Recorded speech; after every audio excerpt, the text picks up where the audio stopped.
Esta é a história de um coração partido pelo desprezo de quem deveria oferecer refúgio. Em uma noite de celebração em Belo Horizonte, o que era para ser um recomeço familiar transformou-se no despertar de uma mulher que cansou de ser invisível. Quando o sangue que corre nas veias se torna mais frio que o gelo, a única saída é o silêncio, e a colheita do que foi plantado virá no momento mais sombrio da madrugada. Antes de começarmos essa história incrível, não se esqueça de curtir o vídeo, se inscrever no canal e contar pra gente nos comentários de onde você está ouvindo essa história. O calor de dezembro em Belo Horizonte sempre teve um peso diferente para mim. Não era apenas o mormaço que subia do asfalto das ladeiras do bairro Anchieta, mas uma pressão no peito, uma ansiedade que parecia competir com o barulho dos fogos de artifício que já começavam a estourar, esporadicamente ao longe, anunciando a chegada de um novo ano. Eu estava estacionando o carro, sentindo o suor colar a blusa de seda nas minhas costas, enquanto olhava para a fachada da casa de Odete, minha mãe. Era uma construção imponente, com grades de ferro trabalhado e um jardim que ela cuidava com uma dedicação que nunca direcionou a mim. Eu segurava o volante com força, respirando fundo o cheiro de lavanda do aromatizante do veículo, tentando encontrar a coragem que me faltava todos os anos. Eu ainda era a menina que buscava uma migalha de aprovação, mesmo sendo agora uma mulher que construíra sua própria vida a quilômetros dali. Ao entrar, o som das risadas vindas da varanda me atingiu como um tapa. O aroma de pernil assando com abacaxi, um clássico das festas de Odete, preenchia o ar, mas, para mim, aquele cheiro sempre trazia uma náusea sutil. Na mesa da sala de jantar, vi minha irmã, Bianca, e minha tia, Gislaine, debruçadas sobre taças de espumante gelado. Elas nem se levantaram quando passei. Odete estava na cozinha, dando ordens para a ajudante, com aquele tom de voz que não admitia réplicas. Quando me viu, apenas assentiu com a cabeça, como se eu fosse uma convidada de última hora que ela esqueceu de desconvidar. Você chegou, Letícia. Deixe suas coisas no canto. A casa está cheia, disse ela, sem um abraço, sem um que saudade. Fui até a área de serviço para deixar o vinho que trouxera e foi lá que meu mundo desabou de forma silenciosa e definitiva. Perto da lavanderia, 2 sacos de lixo pretos, grandes e pesados, estavam abertos. No topo de um deles, algo me chamou a atenção. Era um pedaço de papel brilhante, rasgado ao meio. Abaixei-me, com o coração martelando contra as costelas, e puxei o fragmento. Era a minha foto de formatura, aquela que eu havia dado a eles com tanto orgulho, a primeira da família a conquistar um diploma de prestígio. Ao lado, vi fotos da minha infância no Parque das Mangabeiras, registros de aniversários, até desenhos que eu fiz na escola primária. Tudo estava ali, picado e amassado, misturado a restos de comida e embalagens descartadas. Senti um frio gélido percorrer minha espinha, contrastando com o calor abafado daquela tarde mineira. Meus dedos tremiam enquanto eu revirava o saco, encontrando mais e mais memórias minhas sendo tratadas como detrito. Levantei-me, com os olhos ardendo, e caminhei de volta para a cozinha. Odete estava de costas, organizando os talheres de prata. Por que minhas fotos estão no lixo, mãe? Minha voz saiu mais baixa do que eu pretendia, mas carregada de uma dor que eu não conseguia mais mascarar. Ela se virou lentamente, limpando as mãos em um pano de prato impecável. Não havia um pingo de arrependimento em seus olhos claros. Ah, isso! Ela deu de ombros, com uma frieza que me fez perder o fôlego. Estamos redecorando a casa, Letícia. Precisamos de espaço para coisas novas, coisas que tragam alegria. É inútil guardar fotos do nosso maior erro. Aqueles porta-retratos ocupavam um lugar que agora será de Bianca e do novo noivo dela. Nesse momento, Bianca entrou na cozinha segurando sua taça com elegância, seguida por tia Gislaine, que tinha aquele sorriso sarcástico que eu conhecia desde criança. Bianca soltou uma risadinha anasalada, aquele som agudo que sempre me fazia sentir pequena. Credo, Letícia, você ainda insiste nesse drama? Bianca disse, revirando os olhos. Como se nós realmente te amássemos aqui a ponto de fazer um santuário para suas fotos cafonas. Você sempre foi o peso morto dessa família, a estranha que ninguém sabe de onde puxou. Ghislaine soltou uma gargalhada, batendo levemente no balcão de granito. Sabe, Letícia, ontem à noite nós até nos divertimos. Temos um bolão aqui entre nós sobre quando você finalmente vai entender a realidade e parar de aparecer onde não é chamada. Eu apostei que você viria hoje com essa cara de coitada, tentando mendigar um pouco de atenção. Ganhei R$ 50 da sua mãe. O som daquela risada ecoava pelas paredes da cozinha, misturando-se ao barulho da geladeira e ao calor sufocante. Eu olhava para aquelas 3 mulheres, meu sangue, minha origem, e percebia que eu era um fantasma naquela casa. Odete retomou a palavra, apontando para o corredor que levava aos quartos. E antes que você pergunte onde vai dormir, não se dê ao trabalho. Transformamos o seu antigo quarto em um depósito para as coisas de jardinagem e as malas de viagem da Bianca. É muito mais útil do que você jamais foi para nós. Agora, se nos der licença, temos convidados de verdade chegando e eu não quero essa sua energia negativa estragando a minha ceia de Ano Novo. O silêncio que se seguiu na minha mente foi absoluto. Toda a angústia, todos os anos de tentativa de ser boa o suficiente, todas as noites em que chorei, escondida por não ser amada, tudo isso se transformou em uma calma assustadora. Eu não gritei, não chorei. Apenas olhei para elas, que já voltavam a conversar sobre o menu da noite, como se eu fosse um móvel invisível. Caminhei de volta para a área de serviço. Peguei os 2 sacos de lixo onde estavam os restos da minha existência naquela família. Senti o peso plástico nas mãos, a aspereza do material. Cruzei a cozinha novamente, carregando o lixo. Elas pararam de falar por um segundo, observando-me com desprezo. Vou levar o lixo para fora por vocês, eu disse, com um sorriso que não chegava aos olhos, mas que era o mais sincero que já dei naquela casa. Afinal, vocês disseram que eu deveria ser útil, não é? Saí pela porta da frente sob o olhar confuso delas. Atravessei o jardim, abri o portão eletrônico e joguei os sacos na lixeira da calçada com uma força que veio do fundo da minha alma. Entrei no meu carro, dei a partida e senti o ar-condicionado começar a resfriar o ambiente. Olhei pelo retrovisor para a casa iluminada e percebi que aquela era a última vez que eu veria aquele lugar por dentro. Eu estava levando comigo o que restava de mim, e o que ficava para trás era apenas o vazio que elas cultivavam com tanto esmero.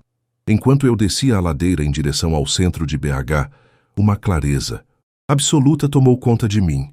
Elas não sabiam, mas naquele exato momento, o jogo havia mudado. Eu tinha informações, eu tinha recursos e, acima de tudo, eu agora tinha a ausência total de piedade. A descida pela avenida do contorno nunca pareceu tão libertadora. Enquanto os faróis dos carros formavam rios de luz amarela e vermelha sob o céu carregado de Belo Horizonte, eu sentia o peso de décadas evaporando. O ar-condicionado do meu SUV estava no máximo, mas eu ainda sentia o calor daquela cozinha no Anchieta queimando na minha pele. As palavras de Odete e as risadas de Bianca ecoavam como um zumbido persistente, mas já não causavam dor. Agora, eram o combustível para uma frieza que eu desconhecia possuir. Eu não estava apenas indo embora. Eu estava retirando o alicerce de um castelo de cartas que elas acreditavam ser de concreto armado. Cheguei ao meu apartamento no bairro Lourdes. O silêncio do hall de mármore e o aroma discreto de capim-limão que perfumava o ambiente eram o oposto do caos emocional que acabei de deixar para trás. Entrei. Joguei as chaves sobre o aparador de madeira de demolição e caminhei até a varanda. De lá eu conseguia ver as luzes da cidade se estendendo até o horizonte, as montanhas da Serra do Curral recortadas contra o azul escuro do firmamento. Respirei fundo, sentindo o ar fresco da noite mineira. Eu precisava organizar as peças do tabuleiro. Elas achavam que eu era a estranha, o erro, o depósito. Elas não tinham ideia de que o depósito era, na verdade, a única razão pela qual elas ainda tinham um teto sobre suas cabeças. Pouca gente sabia, mas meu sucesso no mercado financeiro e na gestão de patrimônios de alto luxo em São Paulo e aqui em BH não era apenas sorte. Eu me tornei sócia de uma das maiores firmas de recuperação de ativos do estado. 3 anos atrás, quando meu pai faleceu em meio a uma confusão de dívidas fiscais e má administração da confecção da família, fui eu quem agiu nas sombras. Odete e Bianca, sempre ocupadas demais com chás beneficentes e viagens para o exterior que não podiam pagar, nunca leram os contratos que assinaram. Elas acreditavam que a herança era um poço sem fundo de recursos. Na realidade, a casa no Anchieta, o sítio em Nova Lima e até o carro de Bianca estavam penhorados. Eu, através de uma holding chamada Lotus Gestão, comprei cada uma dessas dívidas. Eu era, tecnicamente, a dona da vida delas, mas mantive o segredo por um resquício de esperança de que um dia elas me amariam pelo que eu era, não pelo que eu possuía. Naquela noite, essa esperança morreu nos sacos de lixo pretos da calçada. Peguei meu celular e disquei para o Dr. Hélio Valadares. Ele era meu advogado de confiança, um homem de cabelos grisalhos e ética inabalável que conhecia cada vírgula do processo sucessório da minha família. Hélio, desculpe a hora. Sei que é quase meia-noite, eu disse, minha voz soando firme como o aço. Letícia, aconteceu alguma coisa? Você deveria estar na ceia com sua mãe. A voz dele soava abafada. Provavelmente estava em sua casa na Pampulha. A ceia acabou mais cedo para mim, Hélio. Eu quero que você dê seguimento à execução das garantias da holding. Amanhã cedo. Houve um silêncio do outro lado da linha. Hélio sabia exatamente o que aquilo significava. Significava despejo. Significava o fim do crédito ilimitado.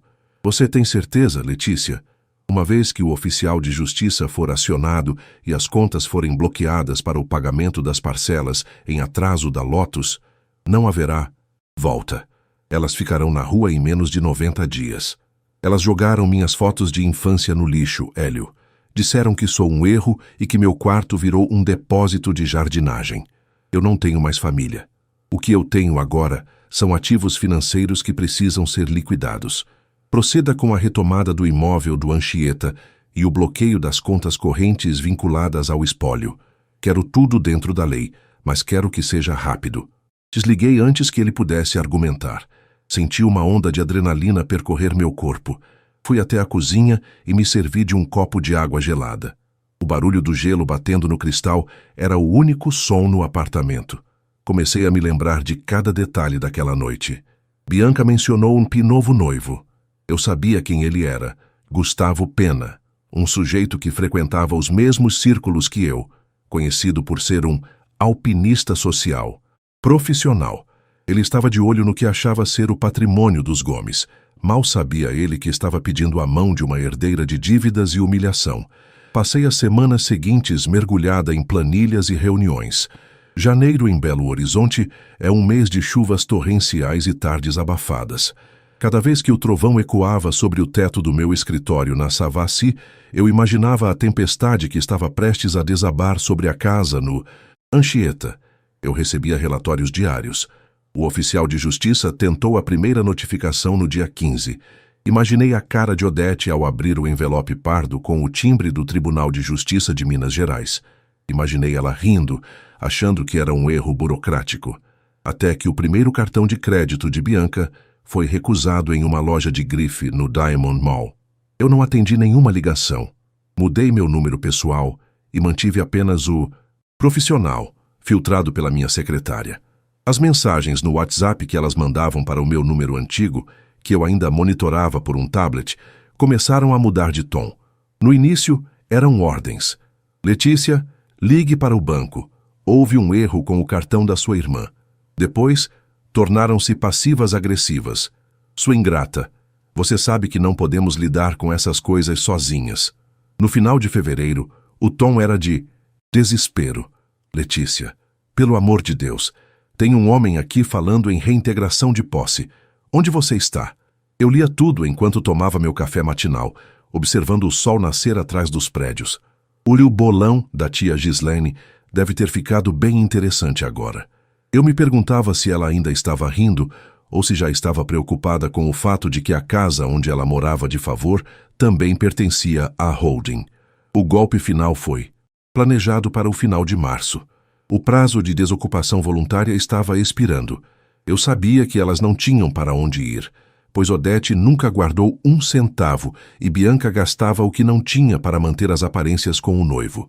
Elas estavam isoladas. Os amigos de verdade que Odete mencionou na ceia desapareceram assim que os boatos de falência começaram a circular pelos clubes da elite mineira. Em BH, o status é uma moeda, volátil, e o delas tinha acabado de derreter. Naquela tarde de sexta-feira, recebi a confirmação de Hélio. As fechaduras da casa no Anchieta seriam trocadas na segunda-feira. Eu estava sentada em minha poltrona de couro, girando uma caneta entre os dedos. Olhei para a única foto que eu havia resgatado do lixo, aquela que estava rasgada ao meio. Eu a mandei emoldurar. Era eu, aos 5 anos, sorrindo ingenuamente entre Odete e meu pai. O rasgo passava exatamente pelo meio, separando-me deles. Aquela cicatriz no papel era o lembrete de que a justiça, às vezes, não é cega. Ela apenas espera o momento certo para abrir os olhos e ver quem realmente merece o quê. A vingança estava quase completa, mas eu não esperava que elas fossem tão longe na tentativa de me encontrar. O desespero humano tem um som muito específico e eu estava prestes a ouvi-lo de perto, no meio da madrugada. As águas de março fechavam o verão em Belo Horizonte com uma fúria que parecia querer lavar a alma da cidade. Da janela do meu 12º andar no bairro Lourdes, eu observava os clarões dos raios iluminarem a silhueta da Igreja da Boa Viagem e as ruas desertas, onde a enxurrada corria forte em direção às partes baixas da capital mineira. O som do trovão era um estrondo seco que fazia as vidraças vibrarem levemente. Dentro do meu apartamento, o cenário era de uma paz absoluta. O perfume de velas de sândalo, um jazz suave saindo das caixas de som e o calor de uma taça de vinho tinto seco que eu segurava com uma calma que, meses atrás, eu julgaria impossível de alcançar.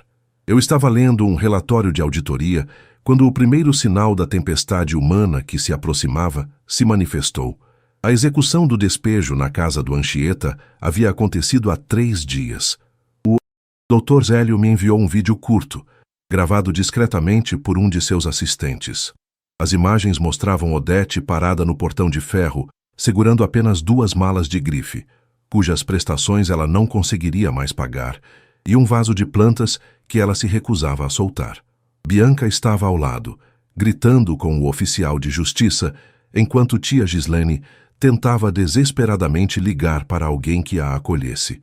O olhar de desamparo delas, ao verem o caminhão de mudança levar o que restava do mobiliário para um depósito judicial, deveria ter me causado tristeza.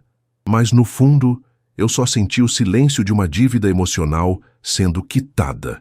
Elas não tinham mais o status, não tinham mais a casa, e, acima de tudo, não tinham mais a mim como o erro, que servia de apoio financeiro invisível. Eram exatamente 1h45 da manhã, quando o som estridente do interfone cortou a melodia do saxofone. O ruído era agudo, insistente, como um grito eletrônico de socorro. Meu coração deu um salto involuntário, mas não de medo. Era a confirmação de que o rastreio que elas fizeram, provavelmente através de algum antigo contato social que ainda sabia onde eu morava, havia funcionado. Caminhei até o aparelho perto da porta. Sim, seu Geraldo, perguntei, reconhecendo a voz cansada do porteiro da noite. Dona Letícia, mil desculpas pela hora, mas tem 3 senhoras aqui embaixo. Elas estão ensopadas da chuva, gritando que são sua mãe e sua irmã. Eu disse que a senhora não autoriza visitas sem aviso, mas elas estão fazendo um escândalo no hall. A polícia pode acabar sendo chamada se elas continuarem assim. Pode deixá-las subir, seu Geraldo. Eu assumo a partir daqui. Desliguei o interfone e respirei fundo. O cheiro do vinho agora parecia mais intenso, misturando-se à antecipação do confronto final. Poucos minutos depois, ouvi o sinal sonoro do elevador chegando ao meu andar. O corredor, geralmente silencioso, foi invadido pelo som de passos pesados e vozes esganiçadas. A campainha tocou como se estivessem tentando atravessar o metal com o dedo. Eu não abri de imediato. Fui até o olho mágico e observei a cena. Era patético. Odete estava com os cabelos brancos, perfeitamente tingidos de loiro platinado. agora grudados no rosto pela chuva. Sua maquiagem cara havia escorrido, deixando sulcos escuros sob os olhos, dando-lhe uma aparência de máscara de tragédia grega. Bianca parecia uma criança perdida, o vestido de seda manchado de lama na barra, soluçando sem fôlego. Ghislaine estava atrás, com uma expressão que oscilava entre o terror e a indignação. Elas começaram a esmurrar a porta de madeira, maciça. Letícia, abre essa porta agora. A voz de Odete saiu rouca, quase um guincho. Nós sabemos que você está aí. Como você teve coragem? Sua própria família na rua. Estávamos brincando, Letícia. Aquela história das fotos foi uma brincadeira boba. Você sempre foi muito sensível. Por favor, atenda. Eu girei a chave lentamente e abri a porta, mantendo a corrente de segurança.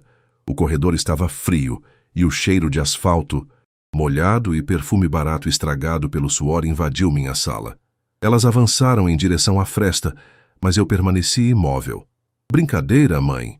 Usei a palavra mãe, com um sarcasmo que pareceu um chicote.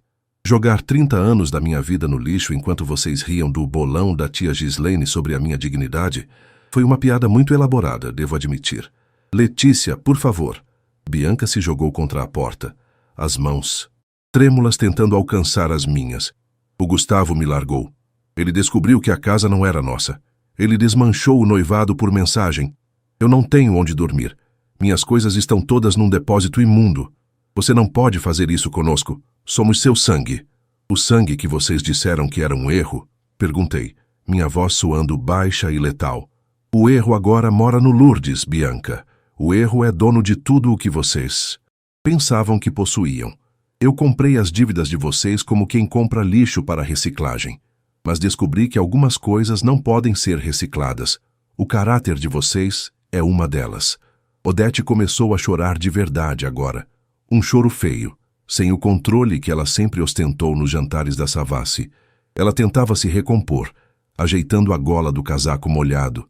Letícia, minha filha, nós cometemos um erro, sim. Estávamos estressadas com as contas, com a morte do seu pai. Não sabíamos o que estávamos dizendo. Mas agora somos só nós 4.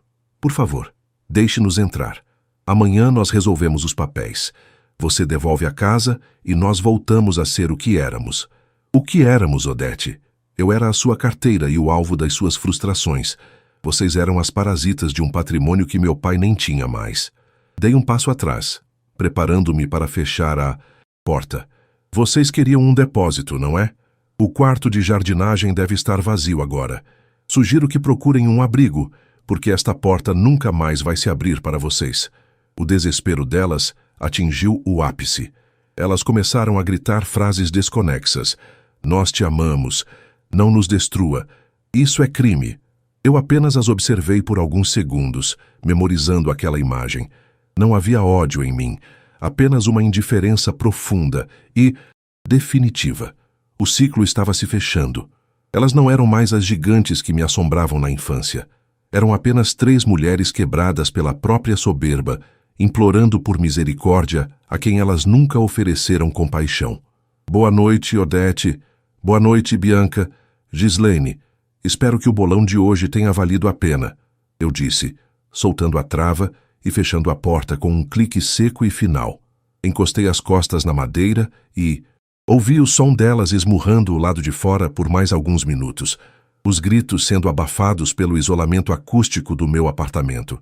Eventualmente, os gritos se transformaram em murmúrios e, depois, ouvi o som do elevador sendo chamado novamente. O silêncio voltou a reinar no meu refúgio. Eu caminhei até a mesa, peguei a foto emoldurada da menininha rasgada ao meio e a coloquei sobre o aparador. Pela primeira vez em anos, eu não me sentia mais rasgada. Eu estava inteira, enquanto o mundo delas se desfazia lá fora, sob a chuva incessante de Belo Horizonte. A manhã seguinte ao confronto na madrugada, nasceu com um sol pálido, filtrado pelas nuvens que ainda restavam da tempestade. O céu de Belo Horizonte tinha aquele tom de azul lavado, típico de quando a poeira da cidade é assentada pela chuva forte. Eu me levantei antes do despertador, sentindo uma leveza que beirava o estranhamento. Não havia mais o peso da expectativa. nem a sombra daquelas 3 mulheres sobre os meus ombros. O silêncio do meu apartamento no Lourdes era, pela primeira vez, uma escolha e não um refúgio. Preparei um café coado na hora, sentindo o aroma intenso do grão mineiro preencher a cozinha planejada, e me sentei à mesa para observar o movimento lá embaixo. O trânsito na rua Santa Rita Durão começava a ganhar corpo, mas, para mim, o tempo parecia ter desacelerado. 3 meses se passaram desde aquela noite. O processo de liquidação dos bens da família correu como uma engrenagem bem lubrificada. O Dr. Hélio Valadares foi implacável. Sob minhas ordens, não houve acordos de cavalheiros, nem jeitinhos mais para estender prazos. A casa no Anchieta, aquele palco de tantas humilhações disfarçadas de jantares elegantes, agora pertencia inteiramente à minha holding. Eu poderia tê-la vendido e lucrado uma pequena fortuna com a valorização do terreno, mas decidi que o meu payoff seria mais profundo e simbólico. Eu estava agora no banco de couro do meu carro, subindo as ladeiras em direção ao Anchieta para uma visita final. O sol da tarde batia no para-brisa, e eu sentia o volante frio sob minhas mãos. Estacionei exatamente onde parei naquela noite de Ano Novo. Olhei para a fachada da casa, os Itá, jardins que Odete tanto amava e que usava como justificativa para descartar o meu quarto, estavam agora sob os cuidados de uma equipe profissional que eu contratei. A placa de ferro com o nome da família havia sido removida. No lugar dela, uma discreta placa de acrílico anunciava: Fundação Novo Olhar, apoio a jovens em vulnerabilidade. Saí do carro e respirei o ar seco daquela tarde. O som de crianças rindo e o barulho de móveis, sendo arrastados, vinham de dentro. Transformei o antigo depósito e todos os outros cômodos em salas de aula, oficinas de arte e um centro de documentação para jovens que, como eu um dia, sentiram que não tinham lugar no mundo. Enquanto caminhava pelo corredor principal, o Dr. Zélio veio ao meu encontro, segurando uma pasta de couro desgastada. Tudo pronto, Letícia. O cartório já emitiu o registro definitivo em nome da fundação. Você realmente fez o que disse que faria. Ele me olhou por cima dos óculos com um misto de admiração e receio. Soube delas recentemente? Não diretamente, Hélio, mas Belo Horizonte é um ovo, como dizem por aqui. As notícias correm mais rápido que a enxurrada na Avenida Prudente de Moraes. Eu sabia o que tinha acontecido. Odete e Bianca estavam morando em um apartamento de 2 quartos, em um bairro bem mais simples, na região de Buriceti. Venda nova, em um imóvel que pertencia a um primo distante da tia Gislene. Soube que Bianca estava trabalhando como vendedora em uma loja de sapatos no centro, tentando desesperadamente manter as aparências com roupas de brechó que pareciam de grife para quem olhava de longe. Gustavo, o noivo, perfeito, nunca mais atendeu às ligações dela. Ele já estava noivo de outra herdeira, desta vez uma com garantias reais. Gislene, por sua vez, perdeu o sorriso sarcástico e agora passava os dias reclamando da falta de ar-condicionado e do barulho dos vizinhos. O bolão delas tinha terminado em um prejuízo total. Elas tentaram entrar com uma ação de anulação das vendas das dívidas. Não tentaram? Perguntei, observando uma das novas janelas da casa. Tentaram, mas o juiz nem sequer deu andamento. Estava tudo documentado, Letícia. Elas assinaram cada papel por livre e espontânea vontade para manter o estilo de vida que não lhes pertencia. Elas cavaram o próprio buraco. A única coisa que a sua mãe me perguntou, na última vez que nos falamos por telefone, foi se você não teria piedade de deixar pelo menos o conjunto de jantar de prata. Eu soltei uma risada curta, sem alegria. A prata foi leiloada para comprar os computadores da sala de informática, Hélio. O metal frio delas agora vai ensinar alguém a programar e a ter uma carreira. É um uso muito mais nobre. Caminhei até o que costumava ser o meu antigo quarto. O espaço agora era uma biblioteca iluminada, com estantes de madeira clara e cheiro de livro novo. Não havia mais vestígios de ferramentas de jardinagem ou das malas de Bianca. No centro da sala havia uma mesa redonda, onde 3 adolescentes discutiam um projeto de história. Parei na porta, observando-as. Uma delas, uma menina de olhos vivos e cabelos presos em um coque despojado, me olhou e sorriu. "Boa tarde, senhora." Está procurando alguém? A voz dela era doce, cheia de uma esperança que eu quase esqueci que existia. Não, querida, eu já encontrei o que estava procurando, respondi, retribuindo o sorriso. Saí da casa sentindo o sol de BH aquecer meu rosto. Antes de entrar no carro, olhei para a lixeira na calçada, a mesma onde joguei meus sacos de memórias meses atrás. Hoje, ela estava vazia e limpa. Entrei no veículo, dei a partida e, pelo retrovisor, vi a imagem daquela casa se tornando cada vez menor. Eu não precisava mais de vingança, porque a justiça já havia feito o seu trabalho. A vingança é um fogo que consome quem a pratica, mas a justiça é a construção de algo novo sobre as cinzas do que foi destruído. Enquanto eu dirigia pela Avenida do Contorno, sentindo o vento entrar pela janela, percebi que o rasgo na minha foto de infância ainda existia, mas eu o tinha colado com ouro, como na técnica japonesa do kintsugi. As cicatrizes estavam lá, mas elas agora faziam parte de uma peça muito mais valiosa e resistente. Parei em um sinal fechado e peguei o celular. Havia uma mensagem de um novo contato, um número que eu não conhecia, mas cujo DDD era de BH. Letícia, por favor, sua mãe. Está doente de tristeza. Só queremos conversar. Podemos nos encontrar no Mercado Central amanhã? Eu não bloqueei o número imediatamente. Apenas deletei a mensagem. Eu não sentia ódio, nem vontade de retaliação. Eu sentia apenas nada. E o nada era a resposta mais poderosa que eu poderia dar a quem um dia me chamou de erro. O sinal abriu. Engatei a primeira marcha e segui em frente, em direção ao meu futuro, deixando para trás os fantasmas que agora batiam em portas que não lhes pertenciam mais. Eu era a dona da minha história e o capítulo sobre elas havia, finalmente, chegado ao ponto final.